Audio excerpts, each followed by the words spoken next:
असं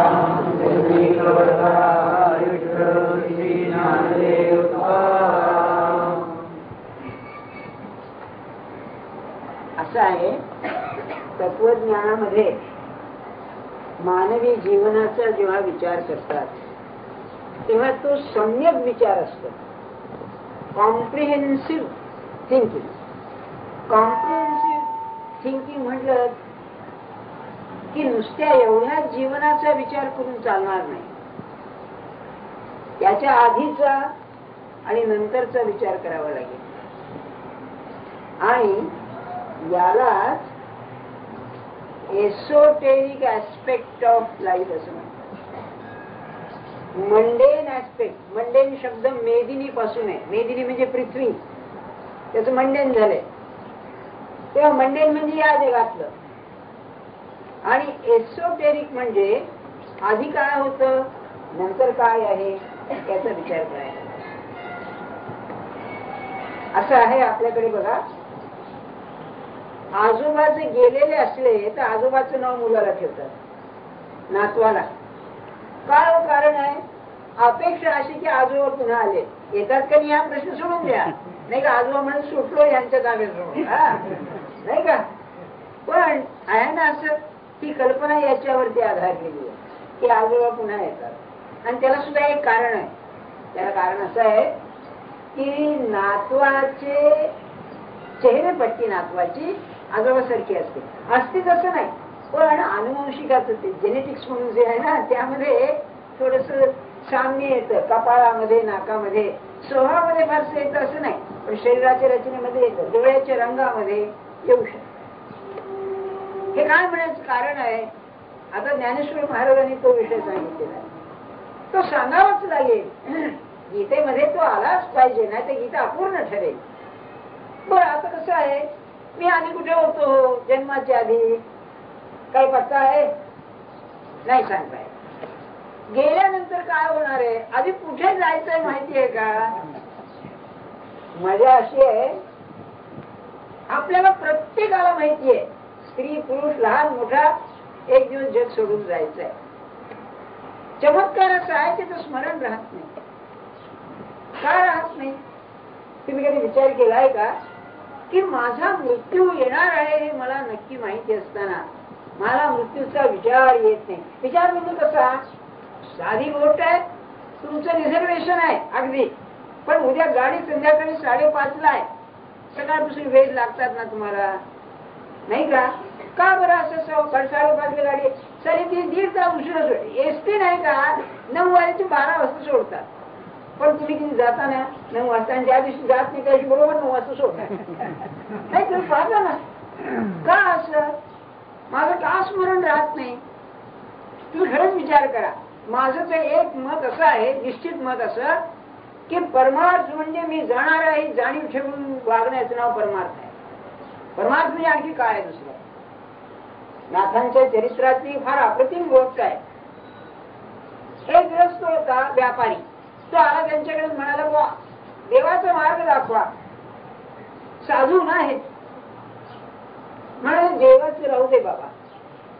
पण काय असतं, आपल्याकडे साधूला भविष्य कळतं ही कल्पना. भविष्य कळतो तो साधू असतो असं नाही, पण जो साधू असतो त्याला भविष्य कळलं पाहिजे अशी आपली कल्पना.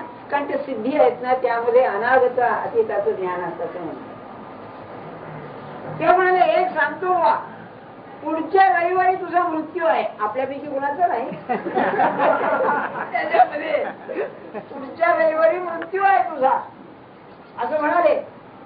आणि तो जो हादरला, त्याने काय केलं मग? ज्या लोकांना दुखावलं होतं त्यांच्याकडे गेला. हे काही जास्त बोलले नाही, नुसतं एवढं सांगितलं. मग त्यांची माफी मागितली.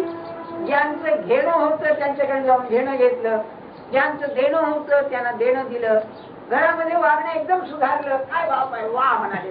नाही तर कर्तन काढ तो एकदम. अरे बायको म्हणाले की नवरा बायचा असा सगळं बदललं एकदम. आणि 8 दिवसांनी नाथ मला भेट म्हणाले. ते तो आला म्हणला, महाराज आज दिवस उगवलाय असं म्हणाले. भगवंताची आठवण ठेवणं याचं नाव परमार्थ. अरे काय शिकवणं आहे मला सांगा? काय सांगू तुम्हाला? असा पुरुष जन्माला येणं आपल्या समाजात म्हणजे भाग्य आहे तुम्हा लोकांचं. आचरून दाखवतो ना. मग नुसत्या मृत्यूच्या स्मरणाने त्या माणसाचं जीवन इतकं सुधारलं. हा माझा मालक माझ्या बरोबर आहे, माझं पाहतो आहे, त्याला आवडेल तेच मी करणार म्हणल्यानंतर काय जीवन, काय दिव्य जीवन बनेल. असं काय करता. मग माणसाला मृत्यूचा विचार राहत नाही. बरं, त्यात चमत्कार असा आहे, लहान गेले, बरोबरीचे गेले, ज्याने जन्म दिला ते गेले, ज्यांच्याशी लग्न केलं ते गेले, जे पोटी आले ते गेले, राष्ट्रात किती गेले, आपल्या हातनं त्यांचं धन केलं तरी मी जगणार आहे. हे विकृत नाही. बरं, मृत्यूबद्दल दोन तऱ्हेनं. एक विकृत विचार, तो विकृत म्हणजे परवश, म्हणजे कसा तो ॲबनॉर्मलच असतो मनुष्य. बरं का, मुलाचं लग्न ठरलं, आणखी आता साखरपुडा झाला, आता पुढची बोलणी करू, उद्या या. उद्या काय मग मी आहे की नाही, कोण अशुभ म्हणले उद्या या म्हणतात तुम्ही. तो हा म्हणेल हा काय अशुभ बोलतोय हा. मी सांगितलं नाही ना, गडकऱ्यांनी एक गंमत केली आहे. म्हणजे हे अतिशय कल्पना प्रधान लोक असतात, त्यांच्या डोक्यात काय येईल कोण आठव. एका लग्नाला गेले होते, तर लग्नाचा समारंभ म्हणजे किती मंगल प्रसंग ना. त्याने या मंगल प्रसंगी असंच म्हणतात, ते नवरा बायको समोर उभे होते. त्या काळच्या पद्धतीप्रमाणे मुलगी विधवा झाली की तिचं केश वपन करीत. तेव्हा हे म्हणाले, त्यावेळेला माझ्या डोक्यात अशी कल्पना आली की ही जो विधवा झाली तर ही कशी दिसेल. हे विकृत आहे. तुमच्या लक्षात आलं ना, हे विकृत आहे. तसा विकृत विचार मृत्यूचा करू नका, पण जो निरोगी विचार आहे तो केल्याशिवाय परमार्थ साधणार नाही. की माझा वेळ किती आहे, मला साधायचंय काय, मग मी आज वागायला कसं पाहिजे हे ठरवावंच लागेल. म्हणून समर्थ म्हणाले, मरणाचे स्मरण असावे, हरिभक्तीस सादर व्हावे, मरोनी उरवावे कीर्तीस या प्रकाश. अरे स्मरण पाहिजे.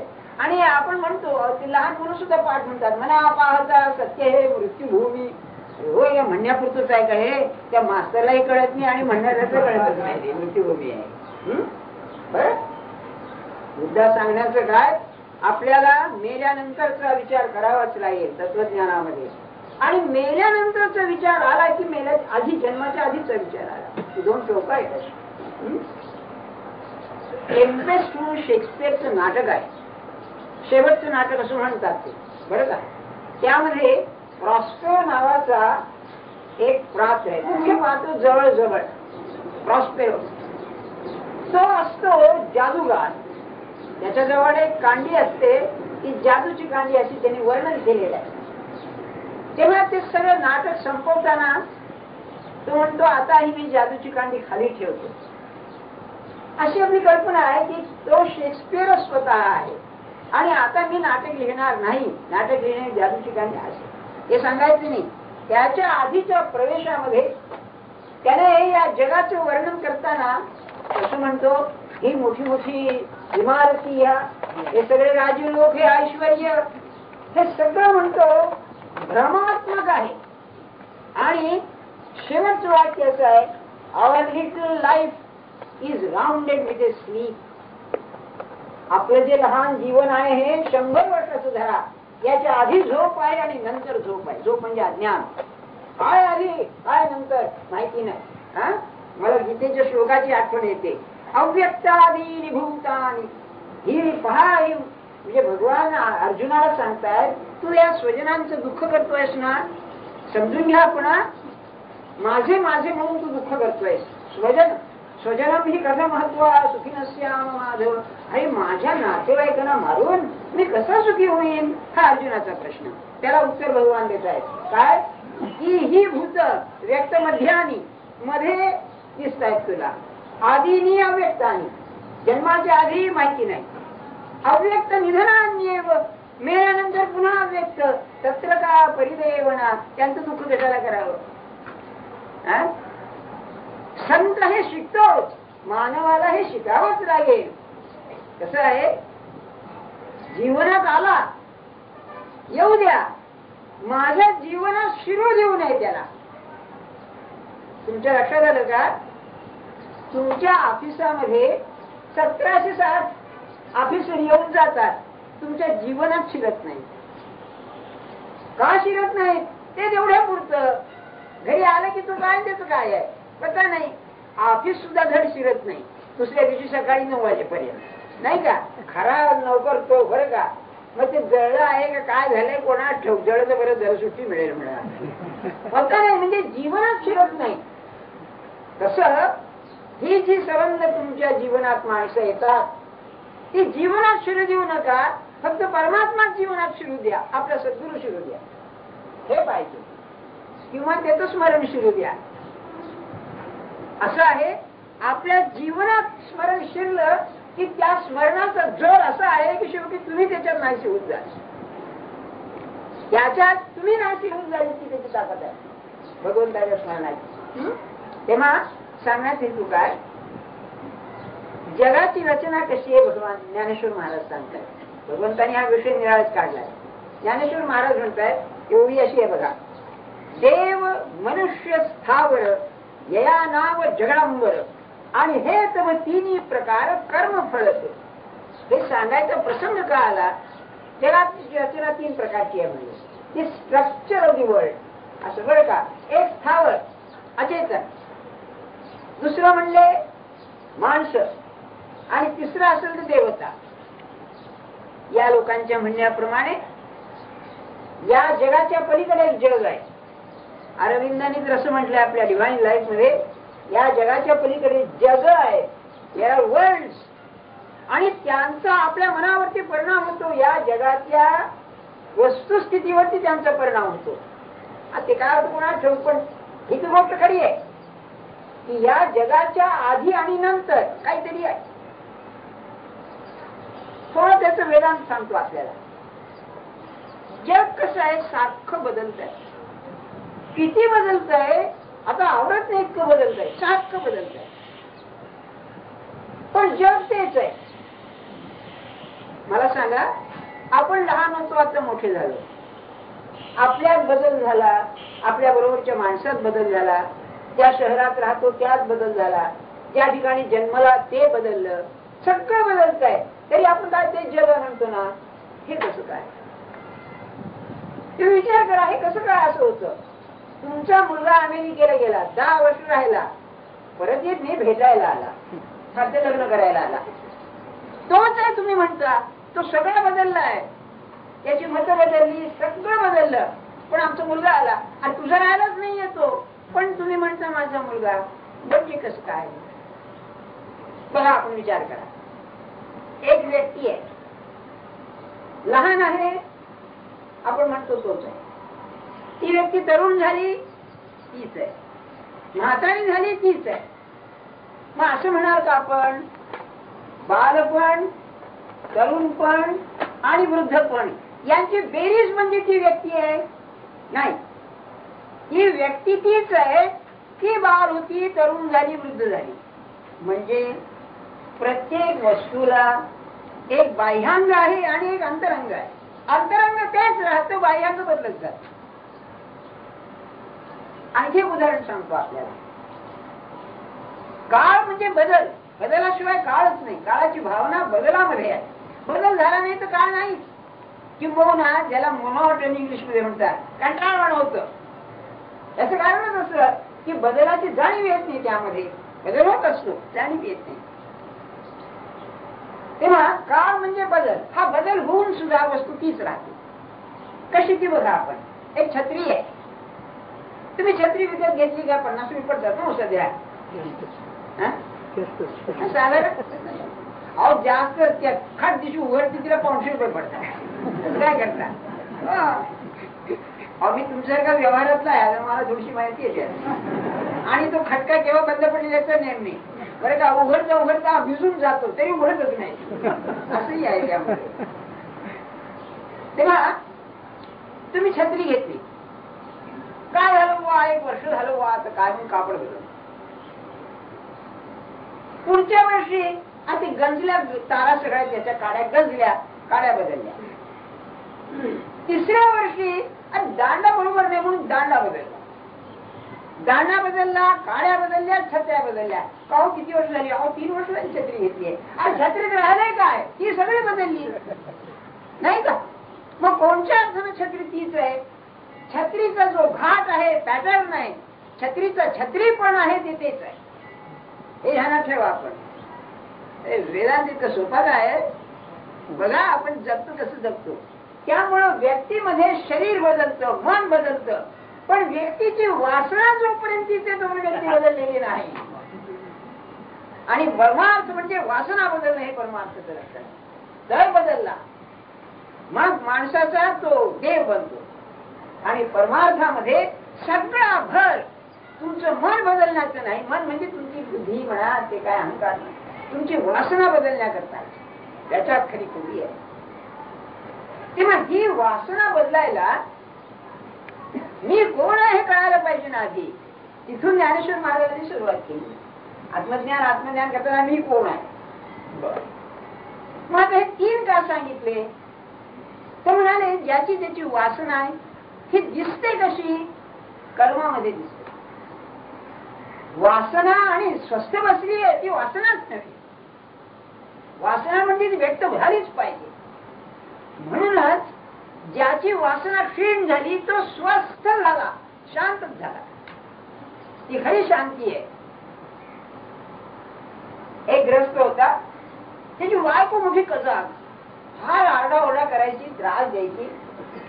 काय करावं? घरी आले की कडकड कडकड फार. का काय करावं?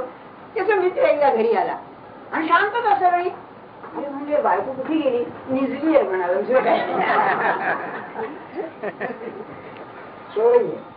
निजली आहे. निजणं म्हणजे काही कडकड कमी होणं नव्हे. तशी व्यवहारातली शांती जी आहे ती खरी शांती नव्हे. बायको मरणं ही खरी शांती आहे. तुमची शांती नव्हे हो. उदाहरणार्थी बायको मरणं ही खरी शांती आहे.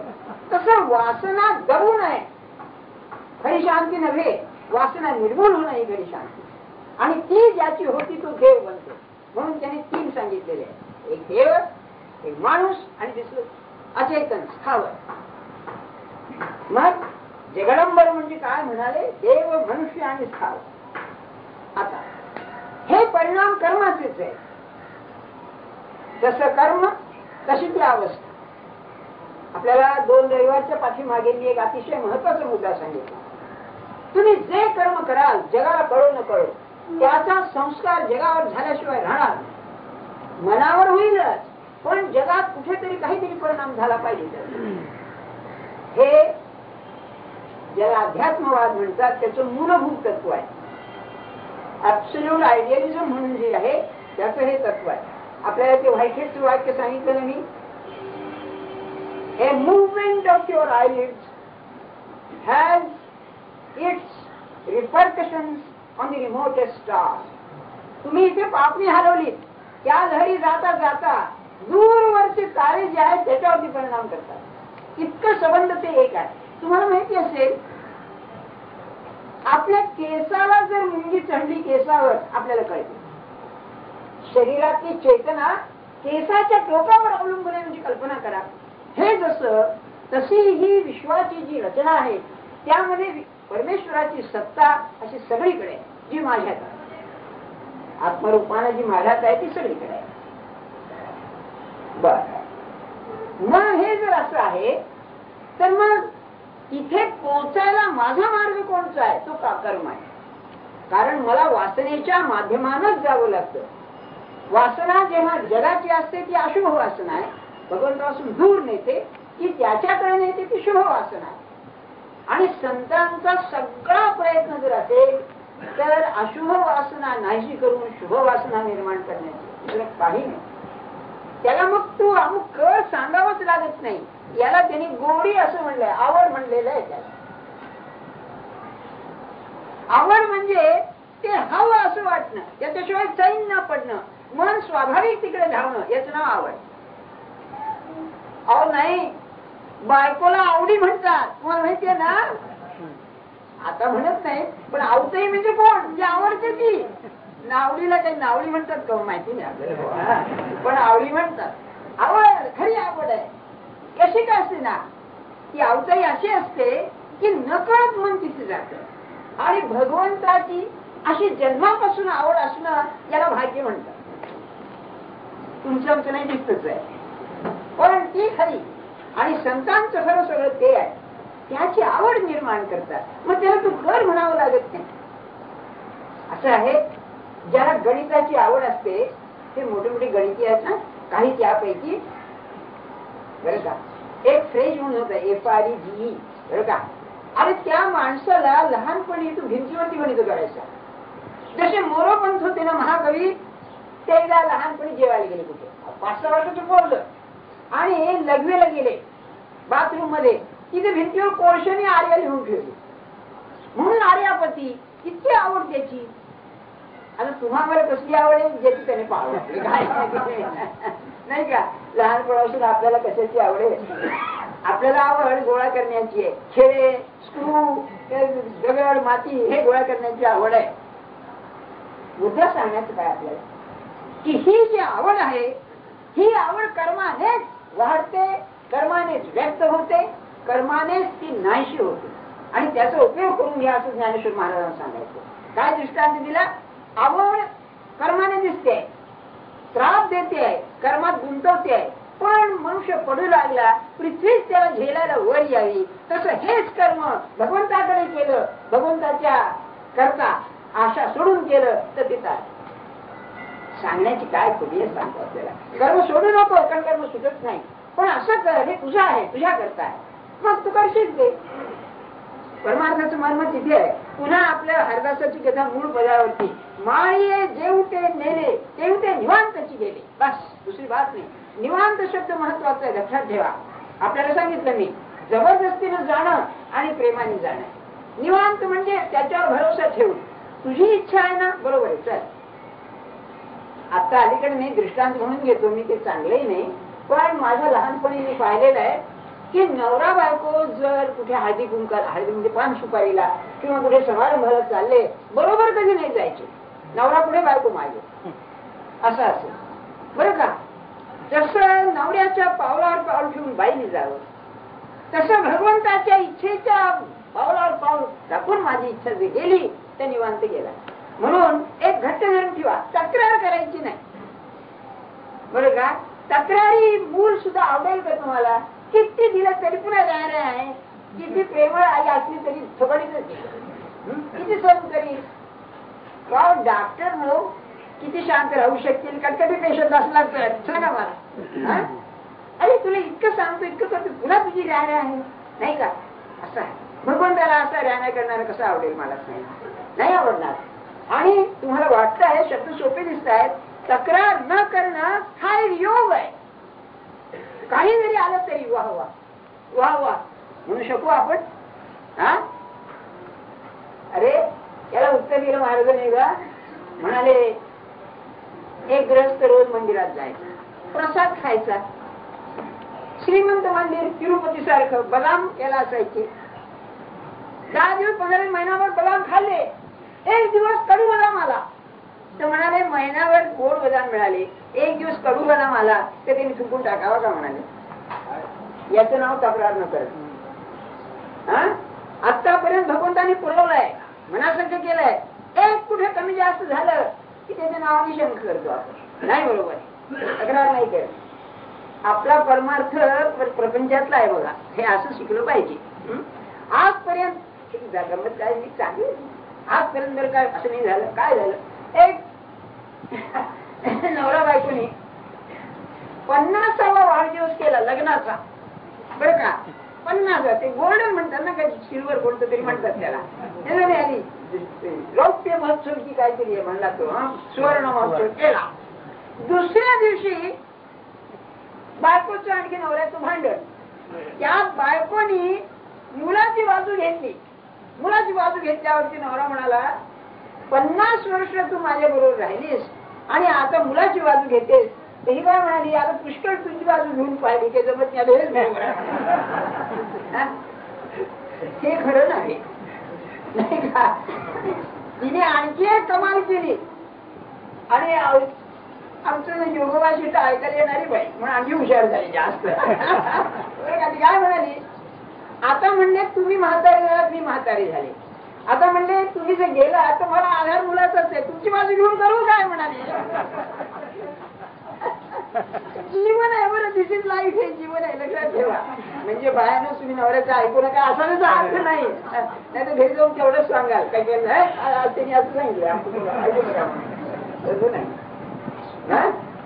कसं आहे बघा, जीवन हे असं आहे, कर्म प्रधानच आहे आणि कर्मच तुम्हाला मागे पुढे करेल. मग ज्ञानेश्वर महाराज म्हटलाय हे जे तीन सांगितले तो देवता स्वरूप. आपण जेव्हा संतांची पूजा करतो तेव्हा देवता स्वरूपच आहे. इकडे स्थावर अचेतन आणि मध्ये माणूस. ते म्हणाले असं आहे, हा अनिष्ट फळ भोगतो कर्माचं. स्थावर जे आहे कृमी बिमी त्यांनी दिलेच, मी वाचतो आता. मनुष्य जो आहे तो पाप पुण्य सम आहे आणि देवता आहे तो पुण्यवान. हे एक मला सांगणं आवश्यक आहे.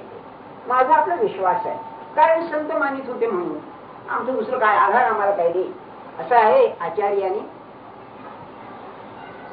परमार्थ सांगताना, तत्वज्ञान सांगताना तीन प्रमाण मानलेली आहे. तीन बरं का, श्रुती, युक्ती आणि अनुभव. पहिलं प्रमाण श्रुतीला, संत वचनाला. दुसरं प्रमाण युक्तीला, तर्कवाद. आणि तिसरं आहे स्वतःच्या अनुभवाला. तीन प्रमाण आहेत, श्रुती, युक्ती, अनुभव. तेव्हा संतांचं वचन म्हणजे श्रुती. हे काय झालं, एका बाईचं लग्न व्हायचं होतं, मुलीचं. महाराजांची गोष्ट सांगतोय. तेव्हा दाखवायला आणली तर महाराज होते. महाराजांना दाखवा. तर महाराजांनी काय केलं, तिच्या भांगामध्ये हात घातला मुलीच्या आणि भाग्याची आहे म्हणाले, पुण्यवान आहे, अन्नदान पुष्कळ होईल, करावे. एक गोष्ट. दुसरी एक गोष्ट सांगतो आपल्याला. एक शांताश्रम स्वामी म्हणून होते. ते शांताश्रम स्वामी करायला असून काय यायला होते, बनारसला होते काय वर्ष, बरेच वर्ष होते. त्याने इतकं नामस्मरण केलं 12-15 वर्ष की पुढे त्यांना शब्द बोलता येईना नामाशिवाय, कारण दुसरे बोलायचंच नाही असे ते शांताश्रम. तेव्हा त्यांच्याकडे करायला येऊन राहिले होते. त्यांचे एक शिष्य, त्यांच्या नातेवाईकांनी ती गोष्ट मला सांगितली. तर त्यांच्या मुलाचं लग्न व्हायचं होतं म्हणून त्यांनी दर्शनाला नेलं. बुवा आता हा वयात आलाय, आणखी याचं लग्न करा असं म्हणतो. ते एवढंच म्हणाले, मुली येत आहेत का, येत आहेत. ते म्हणजे मला दाखवा. तेव्हा त्यांनी एक मुलगी आणली, त्यांनी पाहिली, याला जवळ बोलावलं आणि याच्या कपाळावरून हात फिरवला त्या मुलाच्या आणि म्हणाले करावं पण संसार काही सुखाचं होणार नाही. आणि मग लग्न कशाला करायचं. तेव्हा यांनी विचारलं मग करू का नको, करावं म्हणाले. पण मग काय, आणि म्हणाले पुण्यांश कमी आहे म्हणाले. संसार चांगला व्हायला जे पुण्य पाहिजे ते कमी आहे.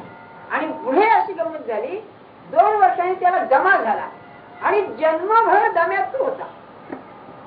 म्हणजे सरकारमध्ये नोकरी होती, ती जेवढ्या रजा शक्य आहे तेवढ्या सगळ्या घेऊन सुद्धा पुन्हा अर्ध्या पगारावर राहावं लागेल. असं संसार झाला. घरात एक आधी कायमचं आजारी नव्हतं. आणखी एक मोठं उदाहरण सांग. माझा पुण्यावर का विश्वास आहे तो या दृष्टीने. डॉक्टर कुर्तकोटी होते, ते महाराजांची अति सेवा करीत, अति श्रीमंत. त्यांच्या घरामध्ये ते मोजे घालून चालायचे. आणि का तर गारठा लागेल म्हणून मोजे घालून चालायचे. आणि त्यावेळेच्या याला घोडान बिडान ते सगळं अगदी श्रीमंतच ते. इनामदार त्यांचे गावचे. कुर्तकोटी या गावचे इनामदार, नावच ते गावचं आहे कुर्तकोटी. तेव्हा महाराजांची अतिशय सेवा म्हणजे काय सांगू तुम्हाला. एक कमरेला पंचा आणि खांद्यावर एक पंचा, असा हा मनुष्य राहायचा.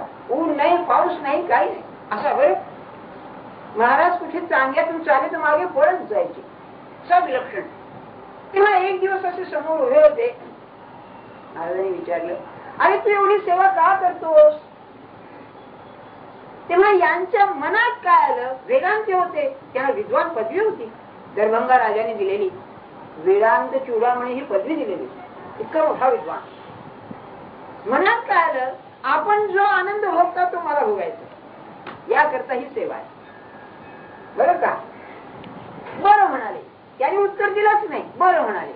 आणि त्यांना तिथून एक 3 मैलावरती एक भीमाशंकर म्हणून स्थान आहे. आता ते हे झालंय, पण त्यावेळेला एकांत असते. तिथे जाऊन म्हणाले 40 दिवस तू नामस्मरण कर. ते स्वतः सांगत सुद्धा ऐकीव नव्हे, मी सुद्धा कानाने सांगितलेलं आहे की सरदार गिळात आले होते तेव्हा काय म्हणाले, मी तिथे जाऊन बसलो होतो, निर्जन सगळं. दुपारी 12 वाजता महाराज खायला पाठवायचे आणि बाकी हे एकटे तिथे जेवण कराय. रात्री भयान ते म्हणजे अंगावर साप यायचे. पहिल्यांदा साप आले तर म्हणले लग्नीला झाली मला, इतकं घाबरलो. कल्पना करावं, ऐकायला लागतंय काय. तुम्ही बसला अंगावर नुसतं झुरळ आलं म्हणलं तर काय अवस्था येईल आपली. अरे सापाची गोष्ट सोडून द्यावं. ते तुम्हाला मी माई गोष्ट घोषित गोष्ट सांगतो. हे जे रँगलर परांजपे होते ना, त्यांचे एक भाऊ होते बरं का. ते गेली आपल्या पुण्यामध्ये सदाशिव पेठेत राहत. तेव्हा काय झालं, रात्री एकदा नवरा बायको निजलेले, ते या पलंगावर या पलंगावर, आणि उंदीर आला. उंदीर आल्यावरती घाबरले उठले. उठ उठ म्हणाले, उंदीर आला, उठले. आणि आपण स्टुलावर उभे राहिले आणि म्हणाले मार त्याला, मार त्याला. आणि गंमत अशी, ती घाबरायला लागली तर म्हणाले काय घाबरत कुठली, म्हणले मारीत नाही त्याला. स्वतः स्टुलावर उभे उंदीर आला तर ही स्थिती. अरे साप आल्यावरती काय व्हायचं महाराज. पण पुढे म्हणाले काय नाही, ती सवय झाली. म्हणजे ते अंगावर येऊन गेले तरी सवय झाली. असे बघा 35-38 दिवस झाले. आणि दिवशी 10 वाजता महाराज गेले. महाराज गेले ते चिवडा आणखी लाडू घेऊन गेले खानच्या निमित्तानं 10 वाजता. काय रे म्हणले, कसं चाललंय. उत्तम चाललंय म्हणाले. बरं का, बैस म्हणाले. त्याच्या डोक्यावर हात ठेवला, समाधी लागली त्यांना. अर्ध्या तासाने ते शुद्धीवर आले आणि म्हणाले काय वाटलं. मला म्हणले खाली का आणलं. मी अतिशय आनंदात होतो. तेव्हा म्हणाले तुझा पुण्यांश कमी आहे म्हणून म्हणले समाधी उतरली नाही, तू उतरली नसली.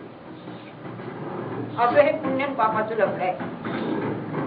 आणि हे साधू संताला बरोबर कळतं, याचं पुण्य किती, याचं पाप किती. तुम्ही आम्ही ज्ञानेश्वरी ऐकतो, भगवंताचं नाव घेतो, पुण्यांशाशिवाय नाही हे ध्यानात ठेवा. हा एवढं नसेल पण पुण्य आहे यात शंका नाही. अरे चांगल्या माणसाची गाठ पडणं सुद्धा पुण्याची गोष्ट आहे. ध्यानात ठेवा. आपण उभी सहज गोष्टी होत नाही. आपण भगवंताच्या नामाला लागतो, हे पुण्याचा उदय काल आहे. असं काय समजतं आपण, काय वाटेवर पडलेलं पुण्याच आहे. त्याचा सहवास घडणं, त्याचं प्रेम बसणं पुण्याच आहे. तेव्हा पाप पुण्याचा हिशोब हा असा. आणि गीता सांगते ना, अरे काय अर्जुनाची भीती काय आहे बघा. पराभव होईल ही भीती नाहीये अर्जुनाला. काय म्हणतो, पापमेवास्मे तस्मान हत्वैतान आततायिनः. भगवंता हे लोक आततायी आहे, हे बदमाश आहे, पण मी ना मारलं तर माझं पाप वाढेल. मग काय होईल.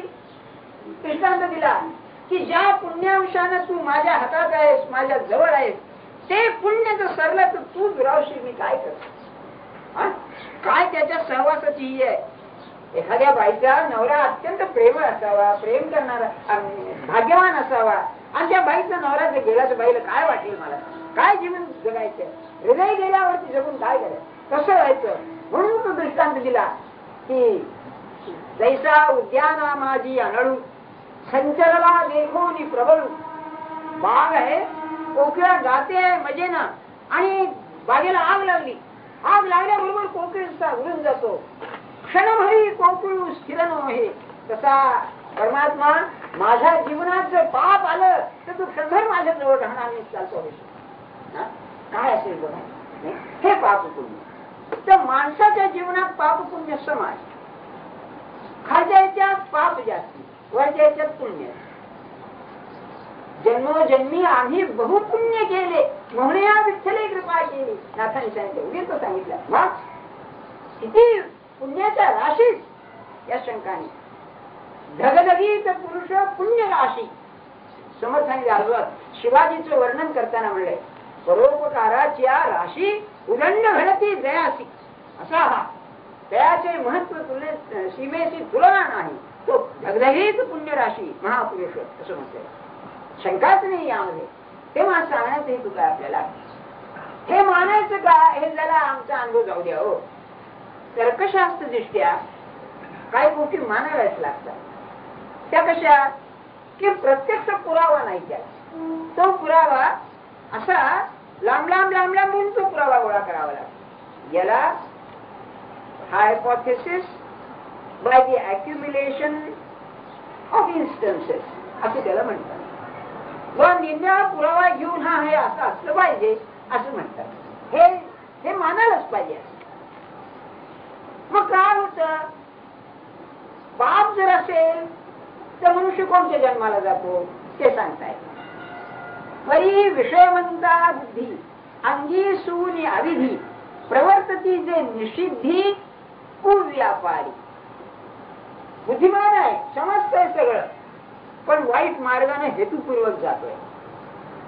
भ्रष्टाचार आहे, कल्पना आहे, दुष्टपणा आहे असं असून त्या मार्गाने जातो. मग तो कोणत्या वेळेला जातो, ते कृमी कीट लोष्ट हे देह लाहती निकृष्ट त्या नाम ते अनिष्ट कर्मफळ. खालच्या योनी माणसाच्या खालच्या अवमानव असा त्याला शब्द आहे. अवमानव म्हणजे खालचे, माकडापर्यंत. म्हणजे त्यांना शरीराची तशी मर्यादा असते की त्यांना ईश्वराचा विचारच करता येतो ते असे. मग कृमी कीटक काय त्यांचं जीवन असं तुम्ही विचार करा की कसं असतं बघा. तेव्हा ते काय म्हणतात, हेतुपूर्वक वाईट वागला, दुष्टपणा केला, वासना तृप्ती करता वाटेने केलं तर तो खालच्या येऊन जातो. एक महत्वाची गोष्ट सांगणं आवश्यक आहे. हा आहे उत्क्रांतीवाद. मागच्या रविवारीच मी त्याचा ओनामा केलेला आहे. उत्क्रांतीवाद असं म्हणतो, उत्क्रांती तो वर वर वर जाणार. या जगाची रचना अशी आहे की यातले जीव प्रगतच होत जाणार. हा झाला युरोपियन उत्क्रांतीवाद. भारतीय उत्क्रांतीवाद पहिल्यांदा सांख्याने सांगितला. सांख्यांचं म्हणणं असं आहे म्हणजे कपिलाचं की उत्क्रांती आहे शंका नाही. वनस्पतीतून प्राणी, प्राण्यातून जनावर, जनावरातून माणूस हे आहे. पण युरोपियन उत्क्रांतीवाद म्हणतो एकदा माणूस झाला की खाली जात नाही, पुन्हा जन्माला माणूस म्हणूनच येईल. भारतीयांचं म्हणणं हे नाही खरं. तो जर चांगला वागला नाही तर माणूस झालेला पुन्हा खालच्या योनीत जातो. संभाळा रे बुवा. आणखी परमार्थाची व्याख्या सांगतो. परमार्थ म्हणजे मरताना खात्री पाहिजे की मी माणूसच म्हणून जन्माला येईल. महाराज म्हणाले एखाद्याची अत्यंत कामवासना राहिली तर तो डुकराच्या जन्माला जाईल, नाही तो बोकडाच्या जन्माला राहील. म्हणजे त्या अतिशय त्यांची कामवासना अनावर असते म्हणून असं होईल. म्हणजे त्याला हे नाही. मी आपल्याला एक गमतीचं उदाहरण सांगितलं मागे. गमतीचं म्हणजे याच सिद्धांत खरा ठरवणार. रमणांच्याकडे गाय होती. रोज संध्याकाळी त्यांचं काय असे, त्या हॉलमध्ये ते मेडिटेशन हॉल म्हणून असे त्यात बसत असत. समोर माणसं ध्यान करीत बसत असं. संध्याकाळी 6चा ठोका पडला ते बाहेर निघत आणि डोंगरावरती शौचाला जात. त्याचा आधी ठरलेला आणि पुन्हा खाली. तर 6 वाजता बाहेर पडले की समोर गायी बांधलेल्या असत. त्यापैकी एक गाय अतिशय यांच्यावरती प्रेम करीत. म्हणजे हे जाऊन तिच्या अंगावर जर हात फिरवला नाही तर ती ऐकायची नाही. ते एकदा असं झालं, हे 2 मिनिटं बोलत उभे राहिले, बाहेर आले, बोलत उभे राहिले. त्या गाईला सहन झाली, ती दावत तोडून यांच्याकडे आली. मग अंगावर हात फिरवल्यावरती त्या ऑल्फोर साहेबांनी विचारलं की भगवान हे काय, बाकीच्या गाई येत नाही आणि ही का? तर म्हणाले असं आहे की मी समाधीच्या अभ्यासात असताना मला 3-3, 4-4 दिवस समाधी लागेल. तेव्हा गावातली एक म्हातारी मला यायची, माझं आंग पुसायची, मला दूध पाजून जायची. तर ती म्हातारी मेली तर माझी सेवा करण्याची तिची इच्छा राहिली म्हणून मी गाय म्हणून आलेली आहे. आपली काय वासना होती ती ज्याचं त्याने पाहू आपण आलो होते. पण काहीतरी पुण्य असलं पाहिजे. तर ज्ञानेश्वरी कोण नादी लागतो. जगात तुम्ही पाहताना वर्तमानपत्र उघडा, काय जगात चाललंय तुम्ही पाहताना, अरे अरे या मुंबई शहरात काय चाललंय पाहताना, असं सगळं असताना तुम्ही आम्ही ज्ञानेश्वरी ऐकतो. अरे पुण्य असलंच पाहिजे शब्दाने आणि हीच भगवंताची कृपा आहे. तुम्ही असं समजू नका, त्याची कृपा असलीच पाहिजे. नाही तर कोणी भानगडीत पडतंय. आपल्याला प्रपंच एवढं मोठं दुःख नाहीये की जाऊ द्या सगळं हो प्रपंच नाही असं असून सुद्धा सगळं नीट असून आपण भगवंताच्या नादी आहोत हे पुण्याचं शब्दाच. तेव्हा वरचा मनुष्य खाली जाऊ शकतो. आणखी एक तुम्हाला उदाहरण सांगतो. हे बैराग्यांचा तांडा असतो ना, कल्याणमध्ये आलेली गोष्ट आहे. बैराग्यांचा तांडा, असा एक बैराग्यांचा तांडा होता, त्यात माल व्हायला गुंट होता. माल व्हायला आणि त्याची गंमत अशी, तो भजन ऐकताना बसायचा, भजन करायचे, तिने डोळ्याला पाणी यायचं, डोळ्यातून अश्रुधारा यायच्या उंटाच्या. इतकंच नव्हे, एकादशीला तो अन्न खायचा नाही, म्हणजे तो खायचा नाही तेव्हा कळायचं की आज एकादशी आहे. तेव्हा एका तो महंत जो होता, तो चांगला होता, त्याला विचारलं की हे काय? तो म्हणाला हा गेल्या जन्मीचा माझा सहकारी आहे, आलेला आहे पुन्हा. आणि तो मेला तेव्हा त्याला माणसासारखा सगळा विधी करून जायला लागेल गंगेच्या पाणी. हे मी सांगितलं अतिंद्रिय ज्ञान आहे, हे काही तसं म्हणता येणार नाही. इतकंच नव्हे, आणखी एक उदाहरण सांग. एक 10-15 वर्षापूर्वी बोरिवलीची एक बाई इथे यायची. तिने लहानपणापासून सासू सासरे गेल्यापासून दिराला सांभाळलेलं होतं, अतिशय प्रेमाने सांभाळलं दिराला. आणि त्याला कॉलरा झाला आणि तो मेला. तेव्हा जाताना वहिनीच्या मांडीवर डोकं घेऊन तो मेला. तर ती काय म्हणाली, घाबरू नका, दुःख करू नका, तुम्ही शांतपणे जा बरं का. तर तो शेवटचे शब्द काय बोलला की मला तुझ्या पोटी यायचंय, असं बोलून 5 मिनिटांनी तो मेला. आता असं पुष्कळ गप्पा आपण ठोकतो बोलतो, पण बघा पुढे तिला दिवस राहिले, 1-2 मुलं होती, पुढे दिवस राहिले आणि ते पोर जन्माला आलं. जन्माला आलं, 2-3 दिवस सारखं रडायचं, इतकं रडायचं की बेजार झाले ते दवाखान्याचे लोक सुद्धा. सर काही केलं तरी पोर गप्पच आहे ना, काही बाई. आणि त्या पोराला काय म्हणाली, 2-3 दिवसाच्या पोराला, भाऊजी तुम्ही आलात ना, मला त्रास द्यायला का आलात, तुम्ही रडू नका. आणि त्या दिवसापासून रडणं बंद झालं. जर फॅक्ट्स ऑफ लाईफ, हे जीवन आहे. बघा आपण कसं असतं, मग आपल्या पोटी जे कोणी येत आहे काहीतरी गुंतागुंत आहे म्हणून येत आहे, उगीच कोणी येत नाही, ध्यानात ठेवा. हो, काहीतरी देणं घेण्याचा संबंध आहे. म्हणजे मुलगा असला तरी देणं आहे, मुलगी असली तर आहेच आहे देणं. कसं असतं बघा, कोणाच्या याला काय जावी यायचं, सून कशी यायची ठरलेलं आहे, म्हणून तक्रार करू नका हे सांगायचं मला बघायचं आहे. होय, जिचं अन्न पाणी आपल्या घरी असतं तीच यायची आणि तुम्हाला कंबरती काढायची तुमची. हो, ते ठरलेले संबंध आहे, इथे गुंतागुंतीचे आहे. हे तत्वज्ञान अरविंदांनी म्हटलंय का, पत्रात म्हटलेलं आहे, इतकं दिव्य आहे. हे जर माणसाला जीवनात पडलं, दुःखाला वाव आहे का? काय वावच नाही, शंकाच नाही. जेवढा संबंध आहे तेवढा सहवास, तेवढे दाणा पाणी संपले की चालले. एक चीज आहे, मला तर आठवत नाही, ते दाणा पाणी तेवढं आहे, खाल्ला की चालला. पक्षी अंगणाशी आले, आपला चारा चरवून गेले. नाथाने म्हटले ना, आयुष्य असावे संसारी. समजा मुलीचं लग्न होत नाही, अरे का कटकट करता, नसेल योग तर नाहीच व्हायचं, आणि योग असेल तर लोक मागून घेतील.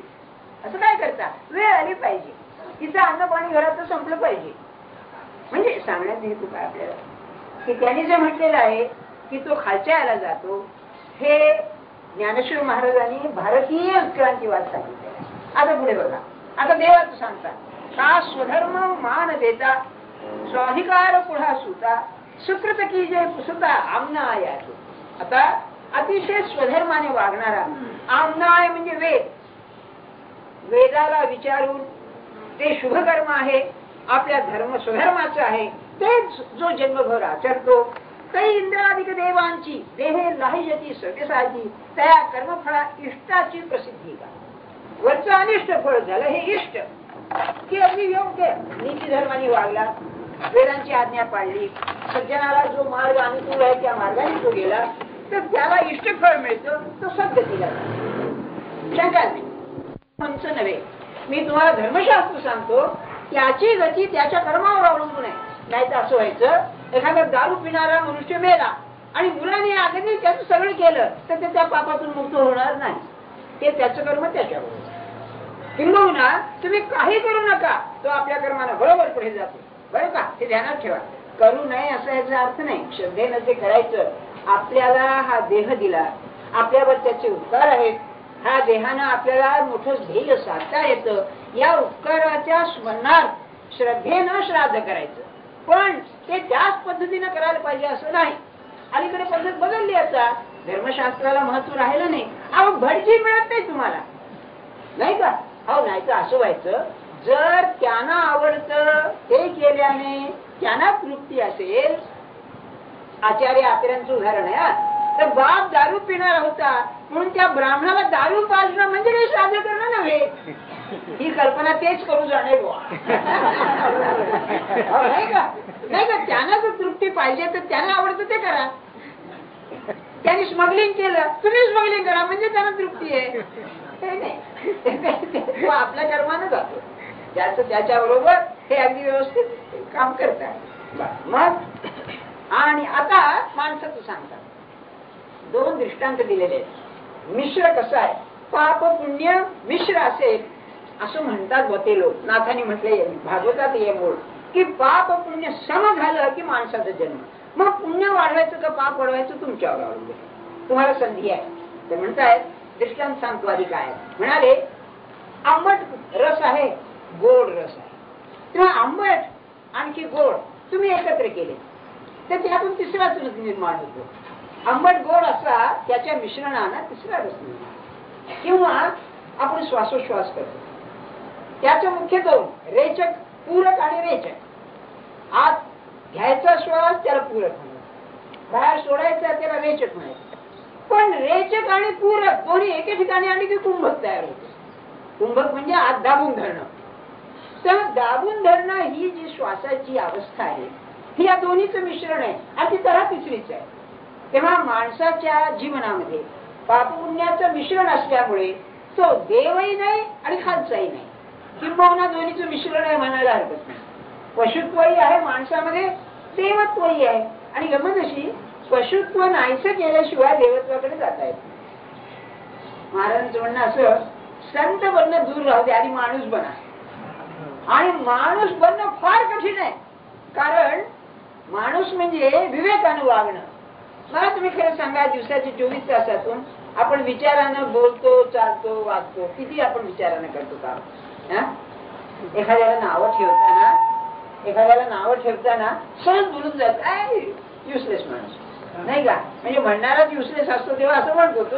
कसं असतं बघा, किती सहज बोलून जातो. नाही ते जाऊ द्या. आपल्याला दिल्लीच्या राजकारणाची काही माहिती नाही. आतमध्ये फार गुंतवणूक असते, काही माहिती नाही. वर्तमानपत्र वाचलं आणि मग आपण टीका करायला सुरुवात करतो. हे काही विचाराचं काम आहे?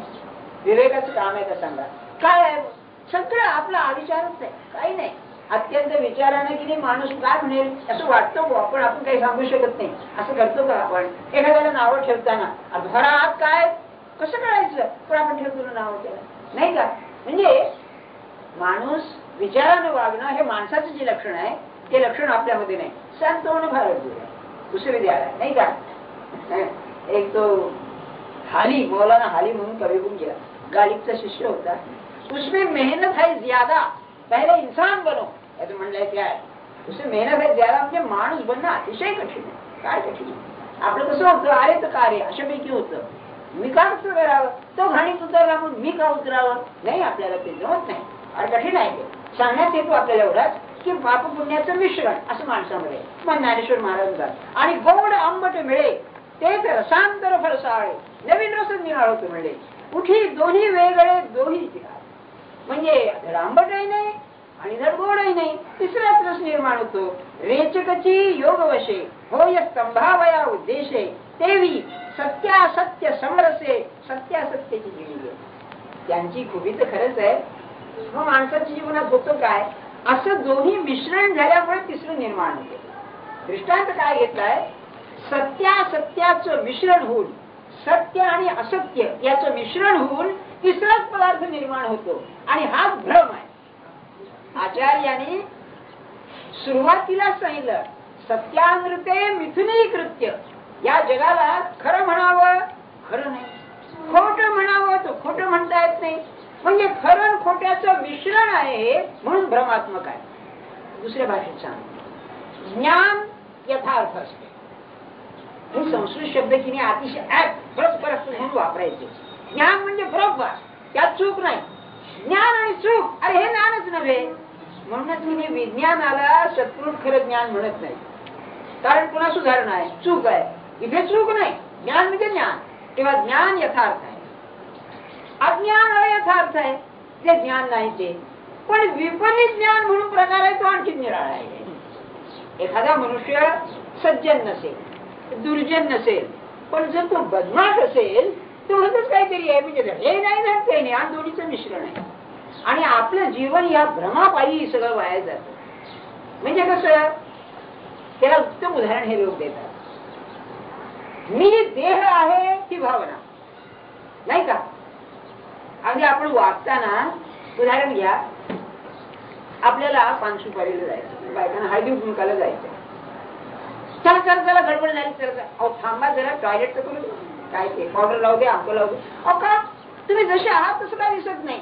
नाही, मी देहत असल्यामुळे जितकं जास्त सुंदर दिसता येईल तितकं दिसण्याचा प्रयत्न करणं. हो ना, मी देहच आहे. म्हणलं पडला तर मी पडलो, होय ना.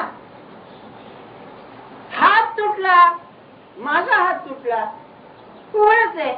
आणि मेल्यावर त्याने देह ठेवला, हे रे का. अरे तूच तो आहेस ना, मग तूच तो जर असेल तर तो कोण आहे ज्याने देह ठेवला. म्हणजे सत्य असत्याचं मिश्रण आहे. आत मी निराळाच आहे आणि देहाला मी म्हणतोय, हे सत्यासत्याचं मिश्रण सगळं बात आहे. म्हणून म्हणाले की हे जे माणसाचं सत्यासत्याचं हे सगळं आहे, हे माणसाच्या जीवनात आहे.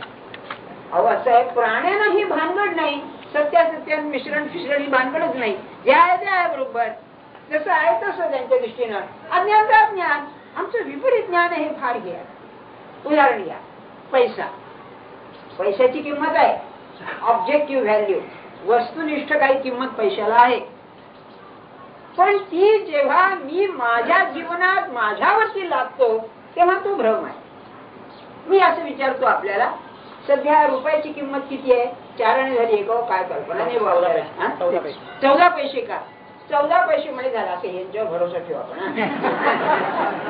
रुपयाला 14 पैसे आता किंमत झाली, बरे का, धरून चाला. तर समजा तुम्ही नवरा बायको आहात, तुम्हाला मध्यम स्थितीचं अन्न वस्त्र पाहिजे, किंवा तुम्हाला किती, आता मला काही कल्पना नाही, 1 लाख रुपये समजा, बरं का. म्हणजे किती, 1000-1200 रुपये असेल तर महिना, 1000-1200 रुपये दोघांना पुरे ना. मध्यम स्थितीचं अन्न वस्त्र, घर आहे राहायला, अन्न वस्त्र लागणार आहे किती, औषध पाणी अन्न वस्त्र. आपल्याला तेवढ्याने समाधान होतं का? नाही होत. म्हणजे पैशाला त्याची किंमत तर देतच नाही, पण माझी किंमत त्याच्यावरती लादून कल्पनेची मी त्याला वाढवून ठेवतो.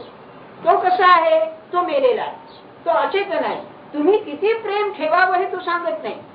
तुम्ही जेवढं प्रेम ठेवाल तेवढं, आणि हे सगळं भ्रम आहे ना, नाही का. बर, समजा असा विचार केला, किंवा लहानपणी पाहता मी काय भीक मागून खात होतो, आणि आता हे असं झालंय, इतका पैसा मिळालाय तरी काळजी सुटत नाही. म्हणजे पैसा नसताना मी जगत नाही असं नाही, पैसा असतानाच जगतो असंही नाही. आणखी एक सांगतो, एक ग्रस्त होते, पुढे ते डेप्युटी डायरेक्टर झाले एज्युकेशनचे, DPI. तेव्हा रिटायर झाल्यानंतर पुन्हा त्यांनी नोकरी लागली. नोकरी झाल्यानंतर एक ग्रस्त म्हणाले, का म्हणले आता नोकरी काय?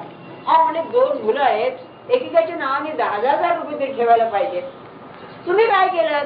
मी म्हणाले कंदीला खाली, म्युन्सिपालिटीच्या कंदीला खाली बसून अभ्यास केला, आणि इतकं मिळालं ना तुम्हाला, मग तुमच्या मुलाला मिळणार नाही असं का समजता? बघा कशी मरतोय, हा भ्रम आहे. म्हणूनच वेदांत सांगतो की ज्याचं नशीब असतं त्याला बरोबर मिळतं. तुम्ही प्रयत्न करावा, पण हा असला विपरीत प्रयत्न करू नये. पैसा असला ठेवण्याचा प्रयत्न करा, प्रसंग आला गेला गेला तर त्याचं कसं येईल म्हणून नको, माझं काय होते ते बघा, अशी स्थिती आहे. हा विचार माणसाने करावा. आणि माणसाला गप बसावं लागतं ना. किती मी उदाहरणं ऐकतो, चांगलं स्थळ पाहून मुलगी दिली. मुलगा चांगला, आई बाप चांगले, काय सगळे गावात चौकशी केली, सज्जन आहे आणि पोरीला त्रास होतोय. काय करता तुम्ही? गप्प बसावं लागतं ना. त्याचा अर्थ काही करावा असं नाही, प्रयत्न करू नये असं नाही, पण त्या प्रयत्नाला मर्यादा आहे ना. काय करणार अशा वेळेला? हे जीवन आहे. जीवनामध्ये असं काहीतरी प्रसंग येतात की माणूस हतबल होतो त्यावेळेला. हे का असं होतं? विपरीत कल्पना जीवनाबद्दल, म्हणजे माझ्या अपेक्षेप्रमाणे घडेलच, असं झालं तरच सुख मिळेल, ही जी भावना आहे ती आड येते. काही नाही, त्याच्या प्रारब्धाची गती त्याच्या बरोबर आहे, कारण ते माझ्या आज्ञेप्रमाणे मी केलं, त्यातून भावी होईल असं ते पाहिजे. म्हणजे माणसाला मग त्याच्या बुद्धीचा जो भ्रम आहे तो राहत नाही.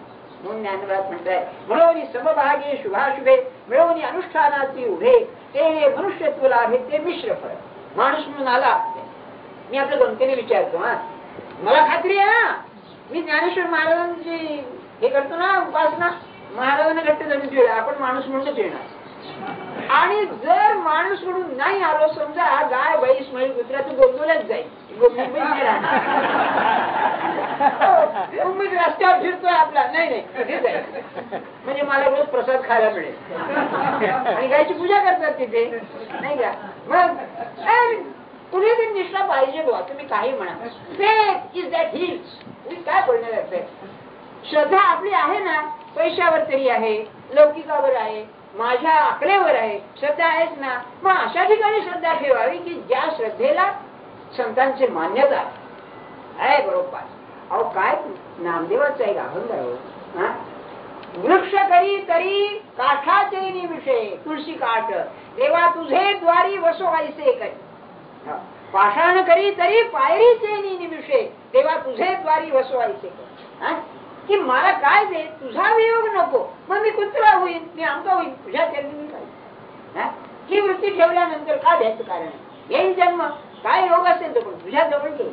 हो, तू असल्यानंतर प्राणी असून काय, अगदी मोठा राजा आहे आणि भगवंत नाही, आणि कुत्रा आणि भगवंत आहे, नाही का. दत्ताजवळ नाहीत का.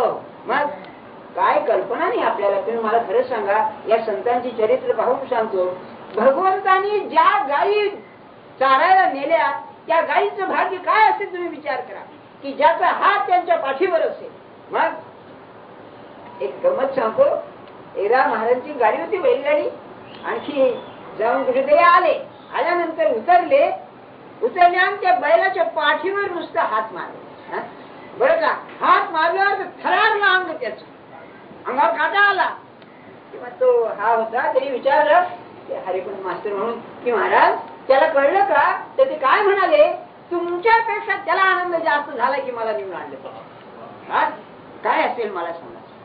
अरे तो जीवच आहे ना, आणि तो साधा जीव नसणार, तो चांगला जीव आला, काहीतरी पापाचा अंश म्हणून तो असा देह घेऊन आला. खरंच. अहो त्यांच्या एक लक्षण गोष्ट आहे, त्यांचं एक घोडं होतं, त्याचं नाव बकाशा, आणि म्हणून वातड घोडं होतं. वातड म्हणजे दुसरं कोणी बसलं ना तर तंगड्या वर करायचं. ते घोडं सुद्धा फार चमकते, त्याला म्हणतात ना मांड कळते म्हणून असं ते घोडं. जायच्या आदल्या दिवशी ते ऐके ना बांधलेलं फुरफुरायला लागलं, तेव्हा तो हा आला आणि सांगितलं त्यांनी की महाराज ते घोडं फार त्रास देत, ऐकत नाही. तर म्हणले त्याला शेवटची सेवा घ्यायची आहे म्हणाले. गेले आणि त्याला 2-4 मैल रपेट मारून आणलं, तेव्हा ते शांत झाले. त्याला ती शेवटची सेवा घ्यायची आहे ही ती जाणीव आहे. ती प्रेम असल्याशिवाय काय. कल्पना करा आपण. मग तेव्हा भगवंतानी त्या गाईच्या पाठीवर हात फिरवल्या, गायने काय रोज नेणार ना त्यांना, असं काय करतात. मग तेव्हा हा जो पापपुण्याचा भाग त्यांनी सांगितलाय, हे पापपुण्याची गोष्ट अशी आहे की आपलं पुण्य एवढं तरी पाहिजे की तुझ्या चरणी येईल, तुझ्या सहवासाला येईल. मग कसं का होईना, नामदेव म्हणतो तसं, तुझ्या दारीचा कुत्रा का होईना नको मोकळू जाता, तू एवढा मालक आहेस, मी तुझ्याच जवळ येईल. आता पुढच्या रविवारी पुढचा विषय. पुढच्या रविवारचं म्हणजे मग मेल्यानंतर कुठे जातो, किती दिवस राहतो, काय होतं, मला जेवढी माहिती आहे तेवढी, मरून नव्हे जिवंतपणे जेवढी माहिती येतोय कोणी सांगायला. जानकी जीवन स्मरण जय जय राम.